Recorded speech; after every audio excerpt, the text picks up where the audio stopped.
Sir काय सांगा, शक्तीप्रधान सरकारनं आज अर्ज दाखल केला आहे. गेले 5-7 वर्ष जे कष्ट, जे प्रयत्न, जे विकासाच्या माध्यमातून काम आम्ही आमच्या या शनिवारपेठ, बुधवारपेठ किंबहुना आता शिवाजी पेठेचा भाग देखील माझ्याकडे येतो आहे, या परिसरात करण्याचा प्रयत्न करत होतो. त्याचंच प्रत्यय आज लोकांच्या माध्यमातून या ठिकाणी मिळत आहे. आणि त्याचप्रमाणे नुसतं आज फॉर्म भरतो आहे असं जाहीर केल्यानंतर एक प्रचंड अशी जनशक्ती, प्रचंड अशी जनभावना लोकांच्यातनं निर्माण होऊन आज ते सर्वजण मला समर्थन करण्यासाठी या ठिकाणी उपस्थित राहिलेले आहेत. आणि या निमित्तानं मला देखील त्यांचे आभार करण्याची संधी आपण सर्वांनी दिली. मी सर्वच जे माझ्या पाठीशी आज उभे राहिलेत त्यांचं खूप खूप आभार मानतो.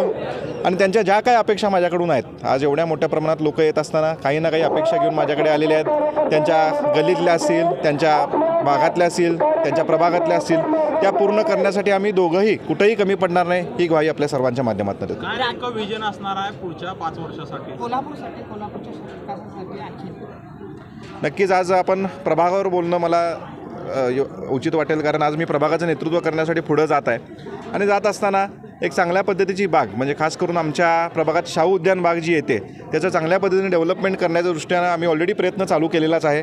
आणि मग त्यामध्ये त्या ठिकाणी एक अत्याधुनिक असं वॉकिंग ट्रॅक, त्यासोबत चांगल्या पद्धतीचं गार्डन, मुलांसाठी चांगल्या पद्धती चिल्ड्रन पार्क, त्यामध्ये जसं आपण अंबाबाईच्या परिसरात फिरत असताना आपल्याला दिसतील की म्युझिक लॅम्प्स तिथे आपल्याला बघायला मिळतात, तशाच पद्धतीने म्युझिक लॅम्प त्या गार्डनमध्ये इंट्रोड्यूस करून, म्हणजे जेणेकरून जे तिथं नागरिक फिरण्याच्या निमित्तानं येतात त्यांना हेडफोनचा वापर कमीत कमी करावा या दृष्टीनं त्या ठिकाणी युवकांच्यासाठी देखील आम्ही एक चांगल्या पद्धतीचं वायफाय झोन क्रिएट करतो आहे. म्हणजे त्या ठिकाणी आम्ही फ्री वायफाय त्या बागेत देण्याचा प्रयत्न करतो आहे. एक अत्याधुनिक अशी बाग आमच्या भागातली, म्हणजे कोल्हापुरातली सर्वात चांगली बाग ही आमच्या शनिवारपेठेत असावी अशा दृष्टिकोनातून आम्ही प्रयत्न करतो आहे.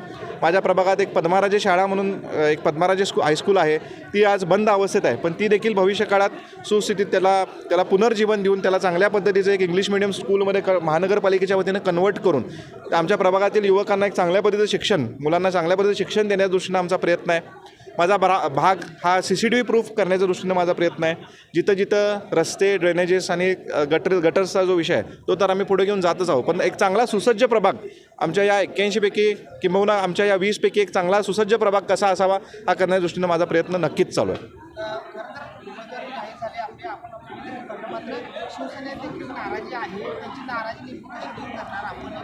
काल संध्याकाळी साधारण 10-10:30च्या आसपास प्रत्येकाला AB फॉर्मचं वितरण करण्यात आलं. आणि त्यानंतर बरेच आमचे जे गेले 15-20 वर्ष काम करणारे कार्यकर्ते आहे यांच्यात नाराजीचा सूर उमटलेला आहे. काल रात्रीपासूनच आम्ही प्रत्येकाच्या घरी जाऊन त्यांना समजूत काढण्याच्या दृष्टीनं प्रयत्न करत आहे. त्यातील देखील नाराज अजून पुढे जातात. आज सकाळपासून देखील, म्हणजे आज 11 वाजेपर्यंत आमचा तोच प्रयत्न चालू होता. पण भविष्य काळात त्यांचा अयोग्य सन्मान, त्यांनी आमच्या पक्षासाठी शिवसेना वाढवण्याच्या दृष्टीनं जे काय त्यांनी योगदान दिलेलं आहे ते कुठेही आम्ही सर्व आमचे जे शिवसेनेचे प्रमुख नेते मंडळी आहेत त्यांच्या माध्यमातून वाया जाऊ देणार नाही. त्यांना न्याय देण्याचा प्रयत्न इथून पुढील काळात आम्ही नक्कीच करू. महाविकास आघाडीचं आव्हान मानताय का आपण निवडणुका, प्रत्येक निवडणूक ही आपण एक चांगल्या पद्धतीचं आव्हान समोर ठेवूनच आपण पुढे जात असतो. आणि एक महाविकास आघाडी माझ्या प्रभागात तरी दिसत नसली तरी बाकीची परिस्थिती काय आहे मी फार लक्ष देत नाही, पण माझ्या प्रभागात देखील एक महाविकास आघाडी म्हणून समोर कॅन्डिडेट्स येत आहेत. पण त्याच्यापेक्षा जास्त कार्य आणि त्याच्यापेक्षा जास्त काम करण्याचा प्रयत्न आम्ही आमच्या प्रभागात केले असल्यानेच मला प्रभागात चांगली संधी मिळेल याची अपेक्षा आहे.